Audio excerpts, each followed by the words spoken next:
First of all, good morning, everybody, and welcome to our session with SCVO and the Open University. Just a few housekeeping rules for you all. You will be in mute during the session, and we will be recording the event. But please use the Q&A function for any questions that you have this morning. And we will go on to the questions during the session, but at the end we'll have some time to answer the questions of the panelists. Well, one of the key roles SCVO has is promoting support and learning, and we're all here to help you. We've got various levels of support within SCVO, from organisations needing assistance with legal structures, constitutions, how to run your organisations. And we can support you with digital. And of course, we have our own training programme for the sector. However, today we're here to find out a little bit about SCVO's digital offer, and of course, the Skills for Work portal developed by SCVO and the Open University. Diane from the Open University will come on and give you some more details about other support and other offers that the Open University can offer. But it's also here to promote the Skills for Work portal, recently launched in partnership with SCVO, COSLA and the Open University. A new service. We've already had over 1,800 visitors, which is quite amazing. And it's good to see, and it's good to see that one of the top hits or top courses is introduced in the voluntary sector. So that's good to know, and it's good to see that we're getting hits right across Scotland. So without further ado, I'll pass you over to Beth, who'll give you a wee bit of background on what SCVO can offer you and support. So on you go, Beth. Great, thanks very much, Michael, and good morning, everybody. So I saw a few familiar names on the delegate list, but for those of you who don't know me, my name is Beth Mukushi, and I lead our support services here at SCVO. So that covers a lot of the kind of content that Michael was just mentioning, our information service, some of our digital work, and our training and events. So I was just going to talk to you briefly about a bit of work that we've been doing to review really our kind of training and learning offer, and some of the things that are available as part of that. So as everybody has been, I think, over the past wee while, we've been looking at our kind of virtual learning, moving to remote learning, turning our formal training programme into one that's available online.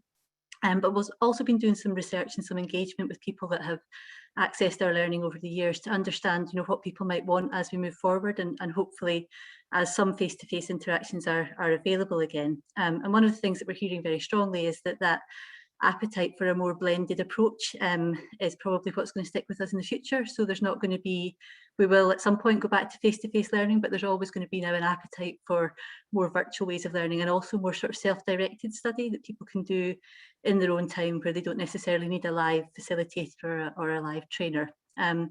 And one of the areas that we've heard most about is digital, and I'll talk about that a wee bit in a second. But the other big area is kind of around trustee induction and training. So we're part of the Scottish Governance Forum, Governance Forum. And there was some research done by them last summer looking at the needs of trustees, and there's a huge gap just now around sort of induction training for trustees. So in November time, we launched a new online learning portal called Scope, and we were part of a project across the EU. And there's 5 modules in that. They're all freely available. I'll pop a link into the chat shortly. But it was just to flag that up to you. So if any of you are inducting new trustees or working with organisations that are kind of just getting set up, or indeed working with people who are considering becoming trustees because they think it would enhance their CV and sort of develop their own skills, there are now 5 free modules available. They're written for the Scottish context, and they cover the basics. So there's governance, fundraising, comms, I've written them down, risk and finance. So 5 introductory modules. They're quite short. You can do them in your own time. You get an open badge at the end of completion, so that you can add that to your CV or your LinkedIn profile if you want to. And we hope that they will be a useful addition to the support that already exists through TSIs and ourselves and other infrastructure bodies for people who are kind of becoming trustees. So I'll pop the link to that into the chat. The other thing that I just wanted to mention was that all of the kind of learning events that we've been running throughout the pandemic are available on SCVO's YouTube channel. So they're not formal learning with accreditation or badges or anything associated with them, but they are topics that we know have been, at the top of people's lists across the sector, and they're all available freely, again, to watch back in your own time, to watch the sections that seem the most interesting, most relevant to you. So again, I'll pop a link to that into the chat in case that's of value. And then the final thing to mention was just around our digital work. So there's a lot of different digital content available as well. All of the DigiShift webinars that have been run, and they've really been about how organisations can adapt to delivering in the remote environment that we're in. They're all available freely as well. And the Connecting Scotland project, which some of you may have been involved in, which has been about both training up people to become digital champions, but also providing devices and connectivity. They've developed loads and loads of resources again. So again, I'll pop the links up there. So as I say, the scope is the only one that's kind of a more formal sort of e-learning programme, but a lot of this other content is free and can be accessed in your own time and shared with others. And one of the things that we'll be doing as an organisation in the coming months is sort of enhancing our own more formal training offer, and thinking about how we take all the good learning and the good engagement that we've had through some of these online seminars into the future, and find ways to make things as accessible and available to people as you want them to be in your own time in the channels that work best for you. So it was just a wee bit from me just to sort of flag where we are with SCVO, but really the bulk of today is for Diane to talk about the partnership with the OU, and there's some really great work going on there and some great stats on how that's been used already. So I'll hand over to Diane, and happy to take any questions as we head towards the end. Thanks very much. Thank you, Beth. That's great. I'll just share my screen. Just make sure it all works. Is that okay, Beth? Can everybody see that? Great, fantastic. Well, thank you, Beth, and good morning, everybody. And thank you for coming along today for this session. And thanks to SCVO for organising it as well. We've got a good number of third sector attendees this morning, from small to large charities, from TSIs to social enterprise as well. So I'm hoping that you will have some takeaways from this presentation that I'm going to talk about this morning. So further ado, I'll just check everything's okay with this. There we go. Just a wee run through of what we're going to be talking about. I'm going to provide just a brief overview of the OU. I don't know if everybody knows about it, but I won't go into too much detail there. Then I'm going to talk about our work in supporting employability and our partnership with SCVO on the Skills for Work portal, which I'm sure you'll find very interesting. Then I'm going to talk about funded opportunities that are available for you as individuals at the moment, for your colleagues, for yourself, for your networks, through funded micro-credentials. So that'll be something that I'll talk about. And then something that I hope you will embrace is funded training for all organisations in the third sector. They're called SMEs, but they represent charities. They represent all organisations with less than 250 employees. So you could just be a one-person organisation, or you could be 10 or 20, up to 250. So hopefully you'll find that interesting going forward as well. So a wee overview of the OU. We are the most popular university in Scotland for flexible online learning. So all of our learning is done online. We've been going for about 52 years now, and we've gradually innovated to be able to sort of sustain the organisation going forward. We have over, actually it's 20,000 students now. That says 18, but it's actually 20,000. COVID has seen a huge increase in students. People just want to study from home, they've got, it's just a new way of working. And we cover the whole of Scotland, as you can see from the map there, right down from the borders up to the Highlands and Islands.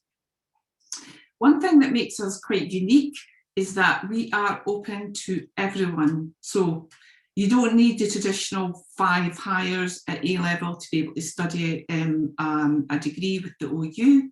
It doesn't matter what age you are, or what background you come from, or geographical location as well. We are open to everybody, hence it being the Open University. We have a huge range of study options, from informal learning, which we'll talk about, to formal learning. And it could be through free short courses, through to studying modules towards a degree, and there's other types of qualifications that's available as well. And I'll go on to talk about the kinds of things. So just some big numbers for you, just so you've got a bit of a sort of overview. 76% of our students are like ourselves. They work while they learn. 24% of our students declare some sort of disability, whether it's physical disability or mental health disability. We've got a massive big resource in the OU for supporting people, much more that I would say than other universities. We dedicate a whole unit to supporting students who need additional wraparound help for all of our learning. 72% of our students who formally study with the OU earn less than £25,000 a year. And this is something that could be a takeaway for some of the attendees today. So anybody you know who wants to formally study, whether it be just for one module or whether it be towards a degree course, and they earn under £25,000 a year, they can study with the OU completely free. That's called what we call the part-time fee grant. So as you can see, that's nearly 3/4 of our students study totally free with us.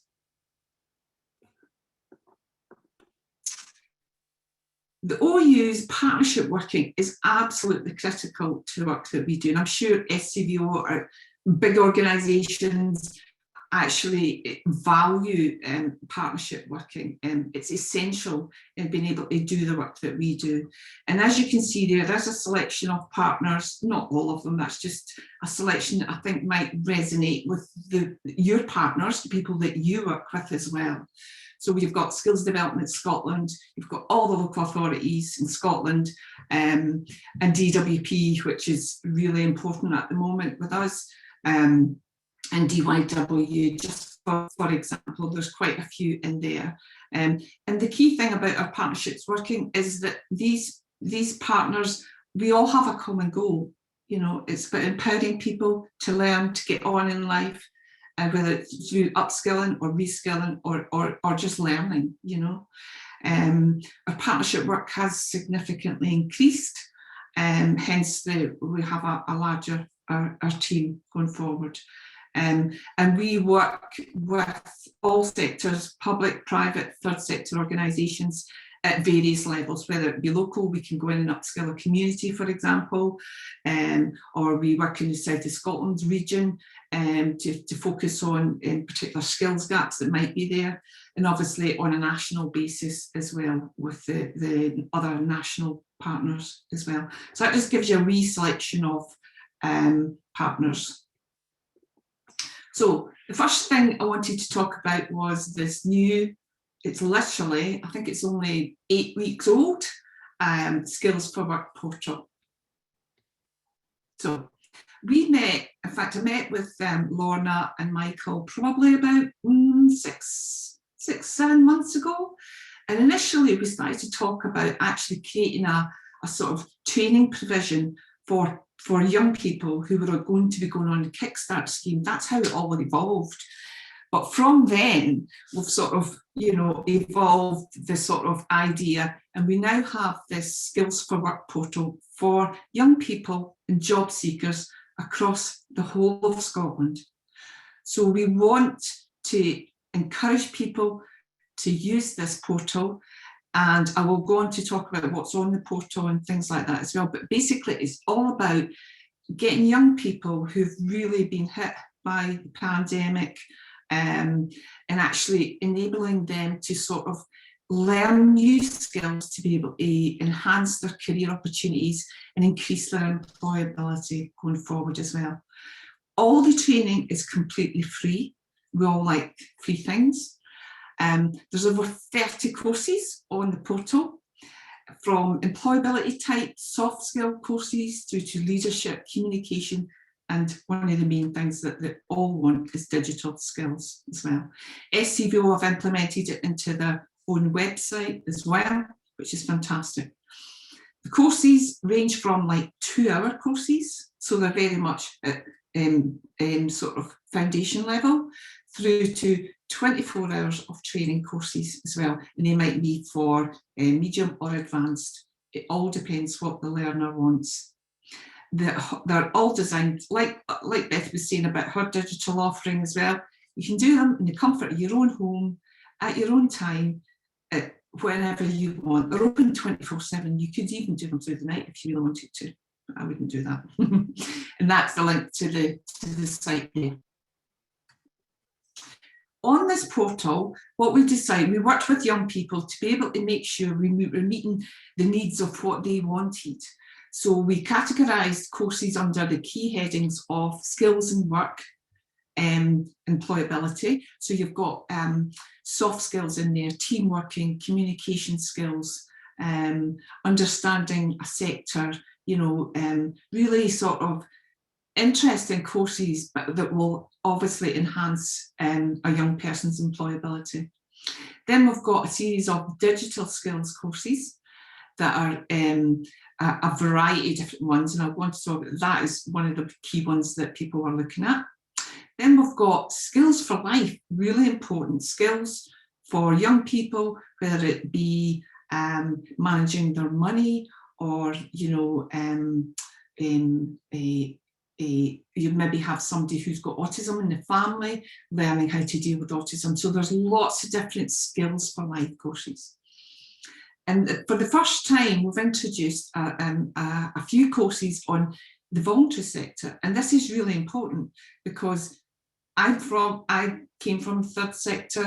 Probably know quite a few people here today as well. I came from Kosovo, and I think the voluntary sector is a fantastic sector to be involved in, whether it's getting promoted at school and further, I'm not quite sure. So this is really important, that we want to encourage people to see the voluntary sector as a career opportunity as well.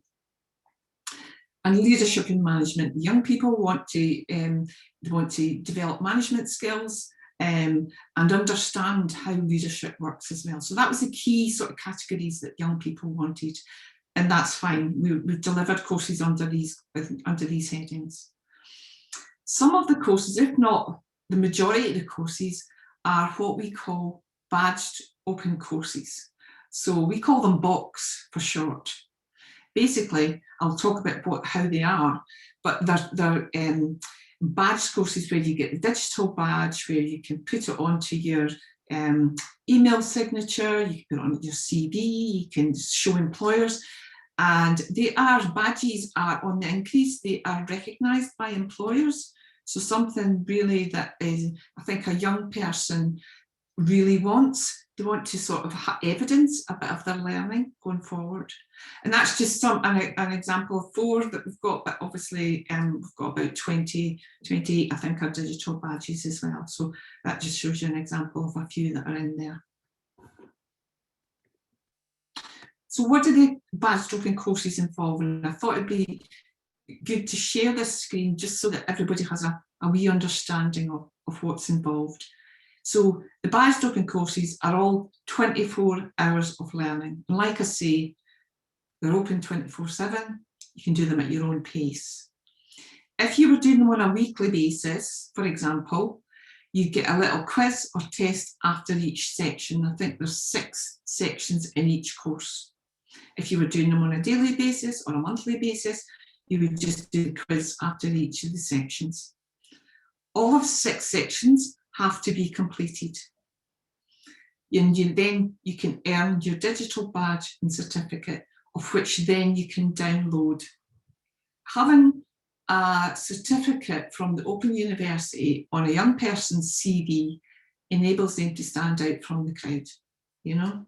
Having a digital badge or a suite of badges, because you've got young people who do more than one, So they've got, you know, 10 digital badges. That is impressive. That is something to shout about and to showcase to employers as well going forward.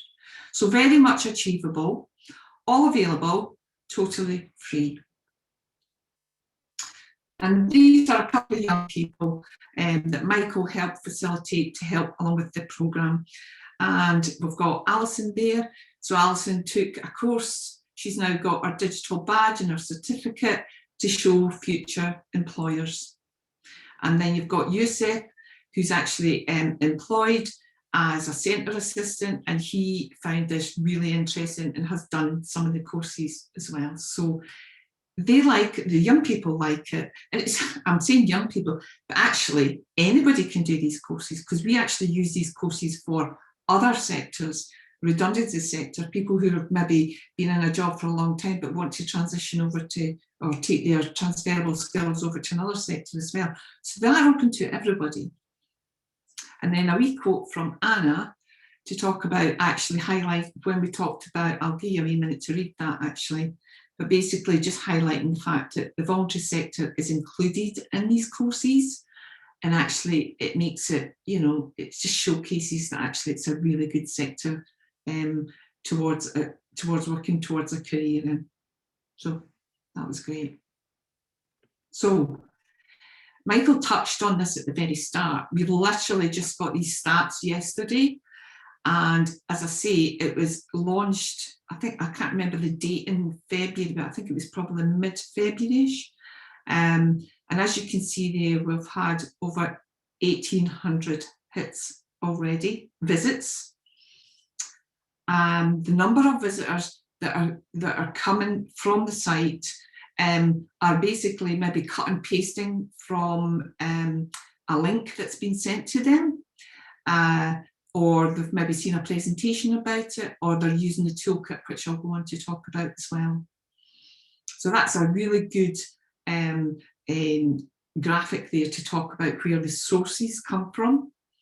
We envisage that will change over time. Now that it's on the SCVO website, we should see that increasing.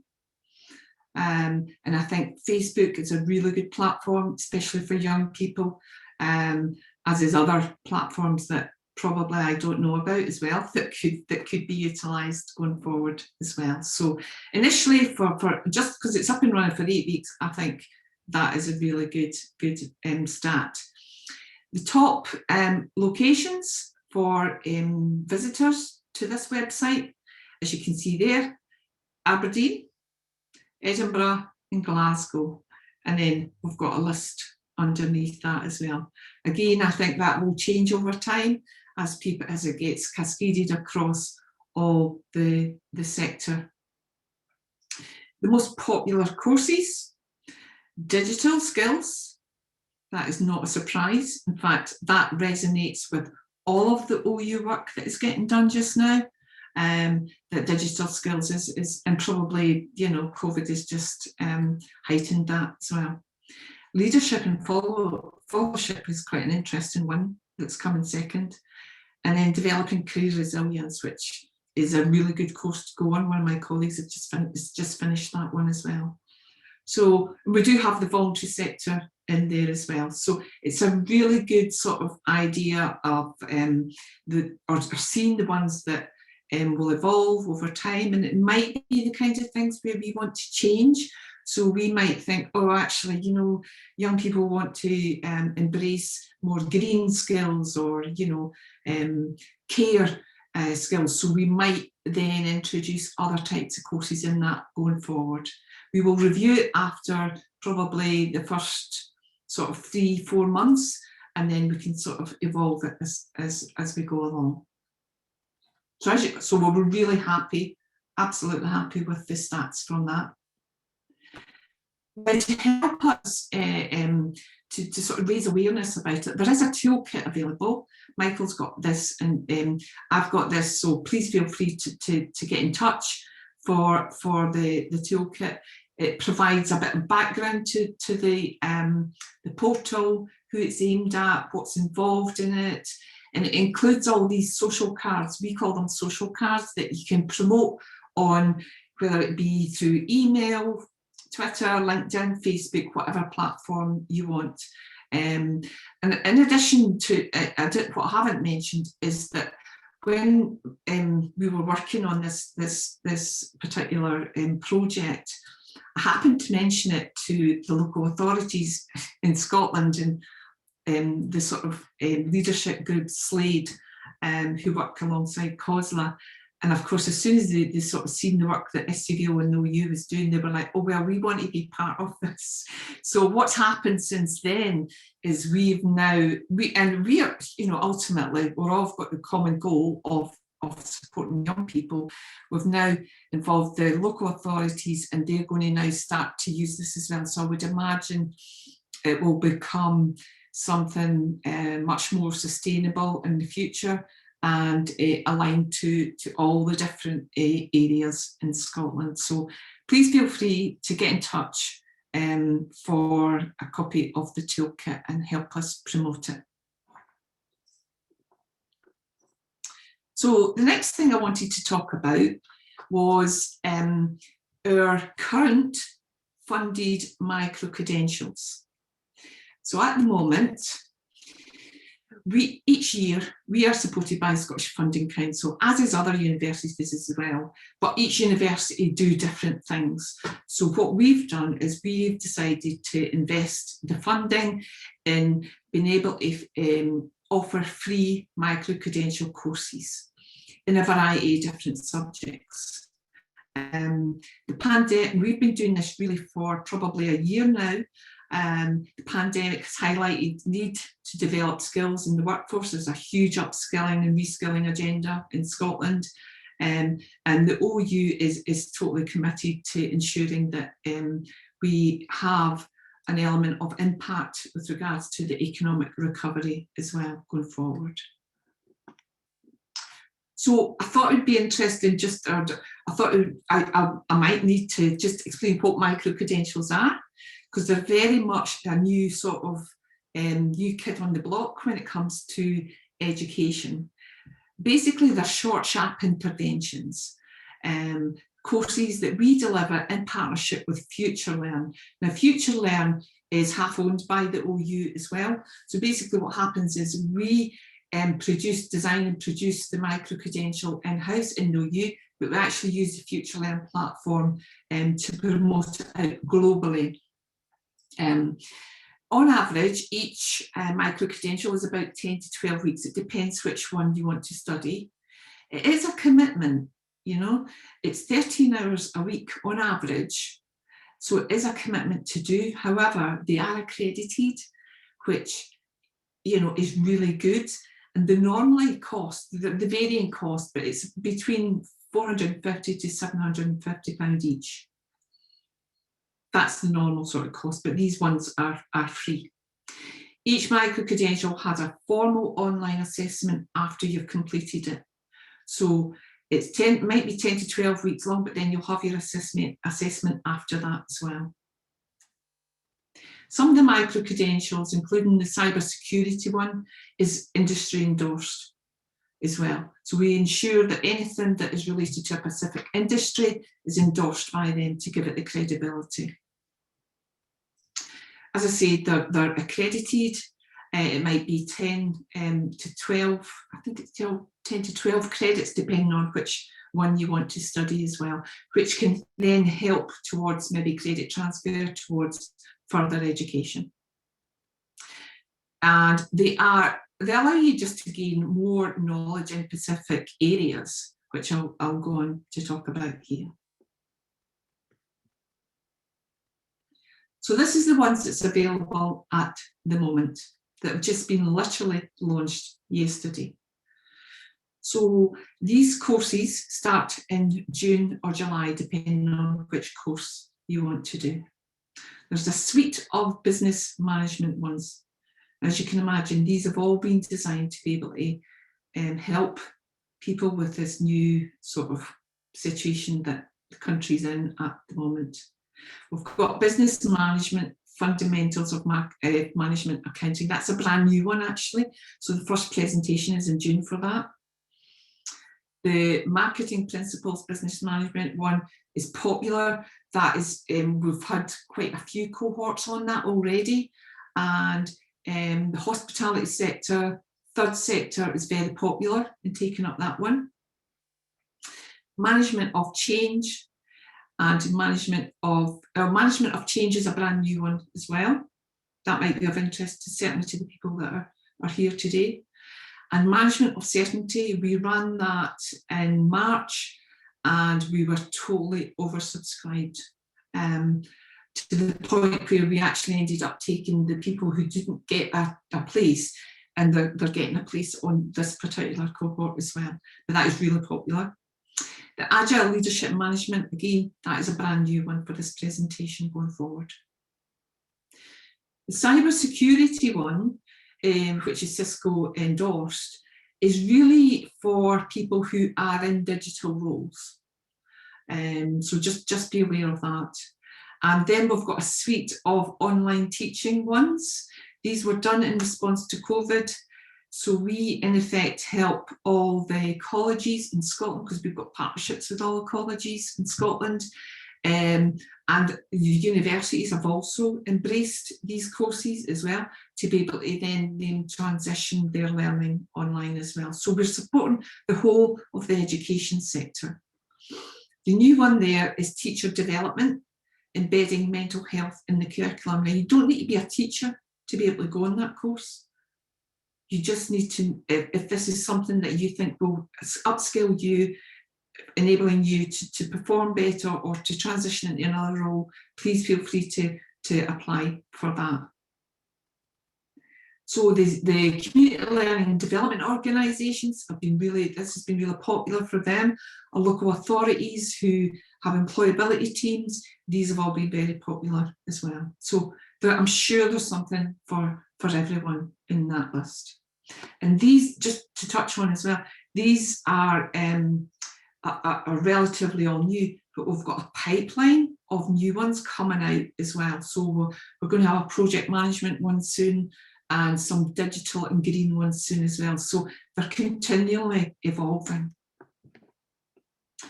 So it's easy to apply for the micro-credential. All you do is click on the link and you'll be sent a copy of this presentation from Michael.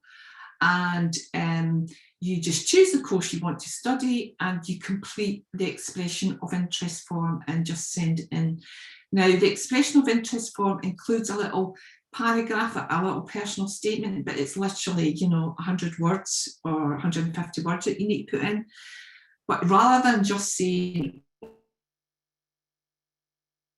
tell us about why you want to go in this course, because that, in effect, if we're oversubscribed, we then look at the personal statements to then sort of evaluate who we can put through for this cohort as well. And we've got quite a few places in this particular cohort, which is great.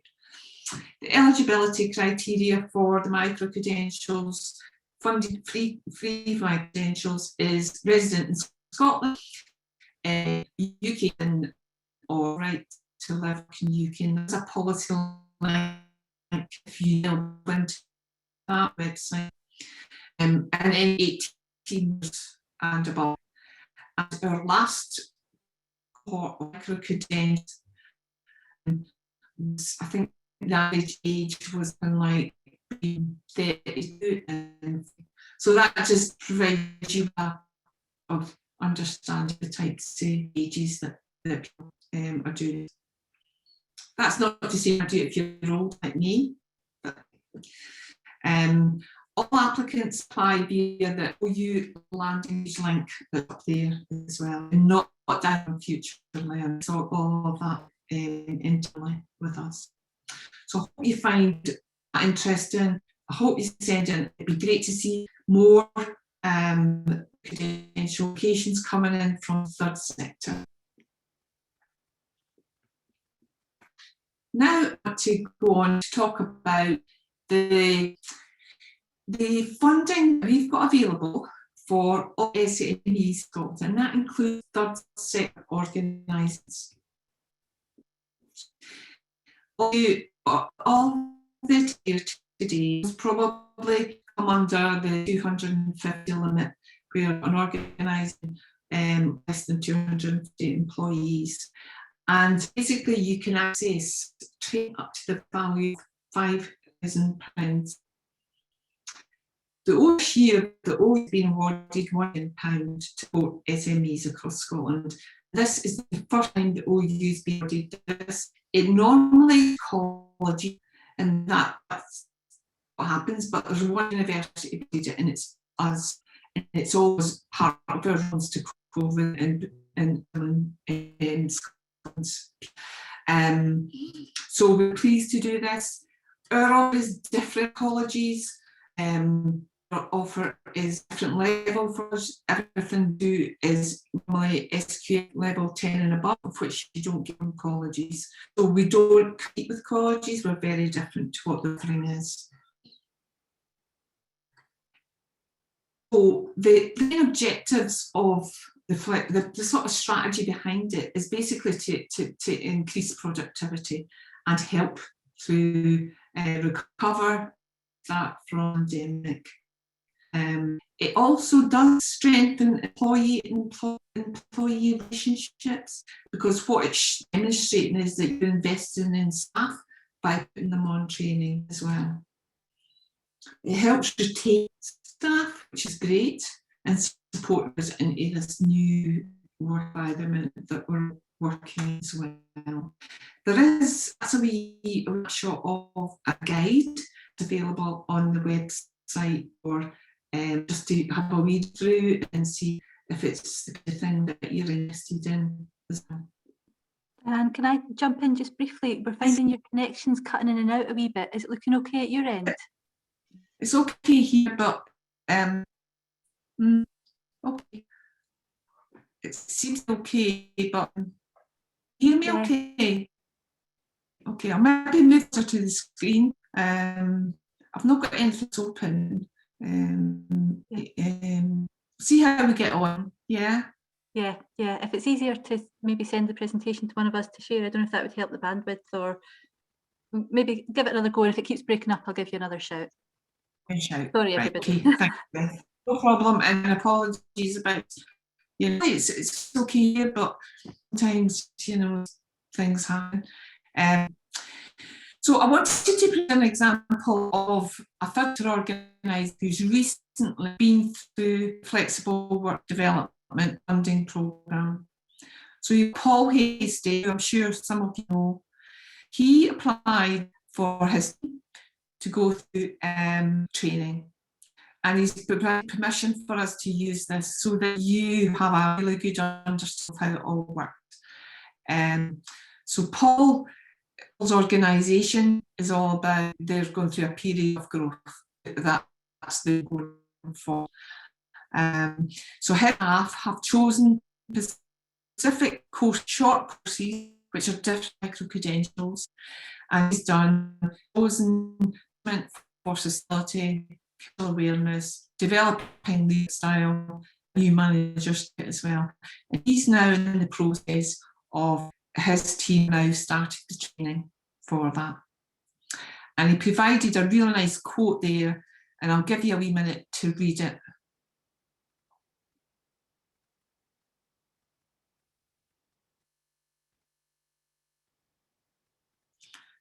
So having somebody endorsing it from the third sector is fabulous, but I'd love to see more. I'd love to see more organisations. My role is all about the social impact that OU can make, especially to the third sector. So please have a wee look at it and see if it's the kind of thing that you would like to do. The application process, like Paul says, is relatively straightforward, which I'll go on to talk about. So all you have to do is arrange a telephone appointment by completing an inquiry form, and that's the link to the inquiry form. We will talk you through the whole process. It only takes 30 minutes, and we will talk about your organisation and what training needs that you need within the organisation, and we'll talk about the courses that match your needs. We've got different types of training. We've got the micro-credentials that you've seen previously, but we've also got short courses which are very, very popular. And we've got formal undergraduate, postgraduate modules as well. So there's a variety of different levels of courses, depending on which staff you want to upskill.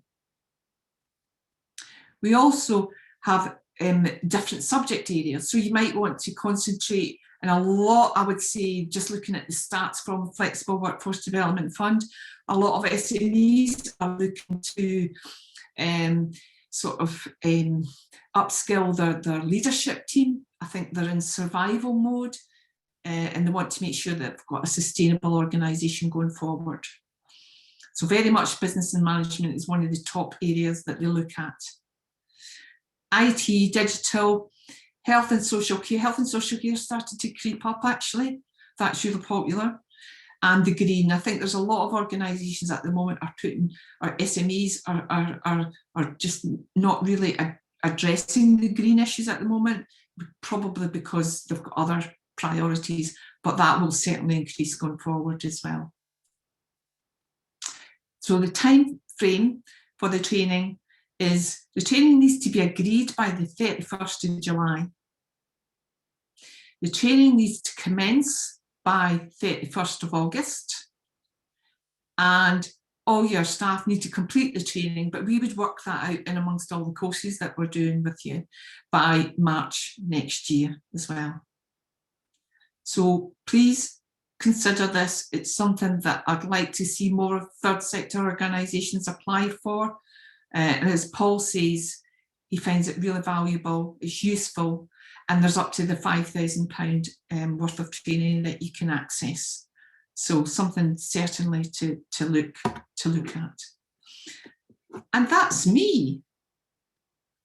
So thank you so much.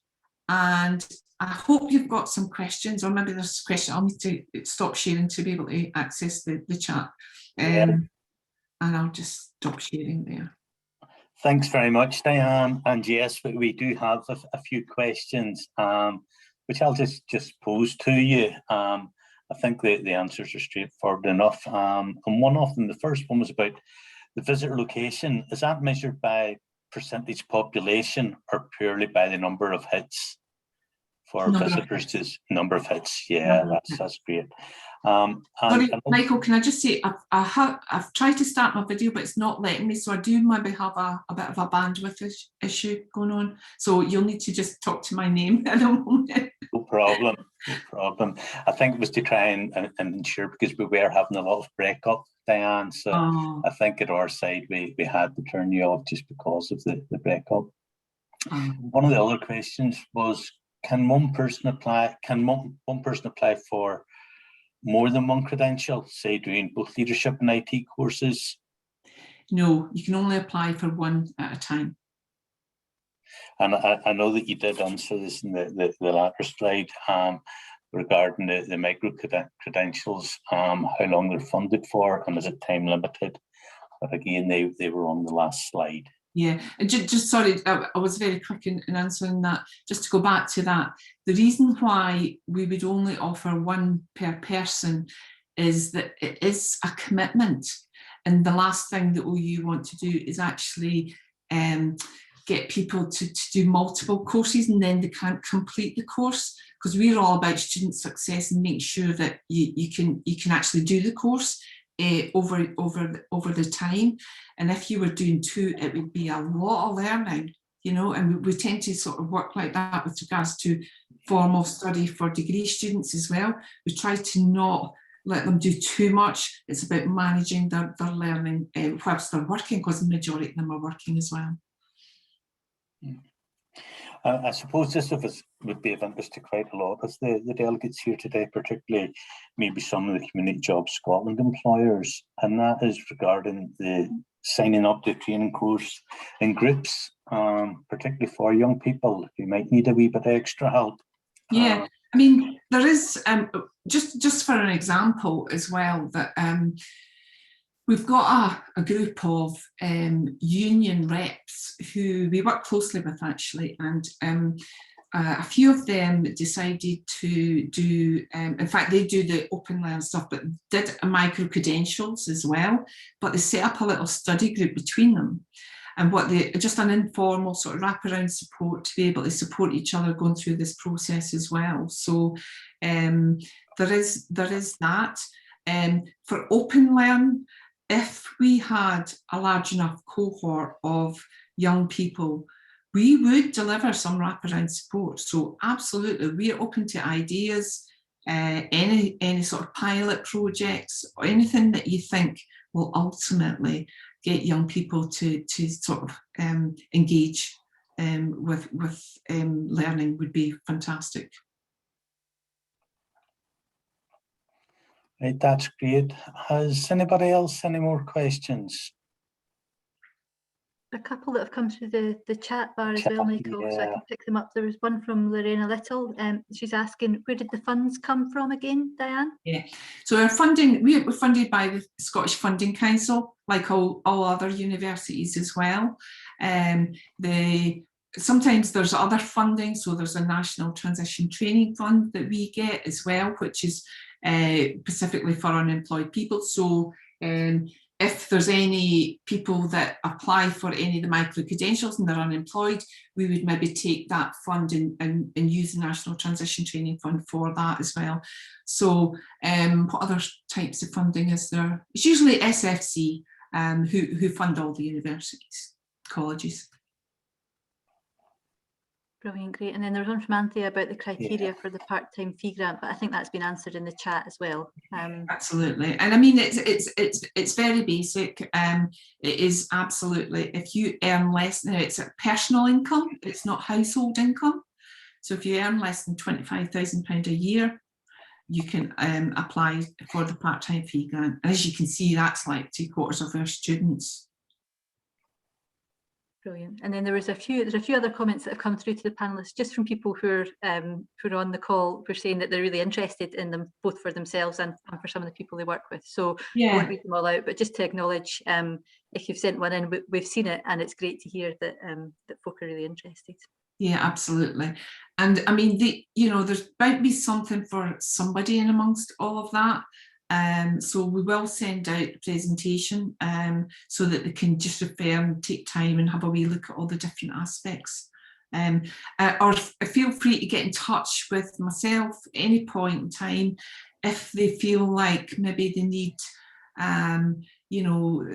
like what we've done sometimes is we did a presentation to a wider team, just to sort of make it more tailored, to make it more sort of so that they feel they can ask questions about whatever area we're talking about. And we would also engage with the trustees and boards and make sure that they know what we are doing as well. So if you feel like the board would need a bit of a sort of presentation on any of the particular areas, please feel free just to get in touch. Thanks very much. Just as we finish up, I really enjoyed that hour and learned so much more from Diane and Beth about what support is out there to help people to learn. So no doubt, whether it be the scope e-learning modules from SCVO or the funded micro-credentials from the Open University, there's definitely a lot of things out there, not just for young people that we work with, but for us all. So hopefully you all did find it beneficial. I'd like to thank Beth and Diane for spending the time to go through what the offers are that are available. I'd also like to thank Helen and Joanne from our events team for setting today up and keeping us right. And again, I'd just like to thank you all for attending. So we will get the slides out and get the links out to you as well. So again, thanks very much. It's always good to see that participant numbers don't drop too much during an event. And that was great to see today. So thank you. Thank you.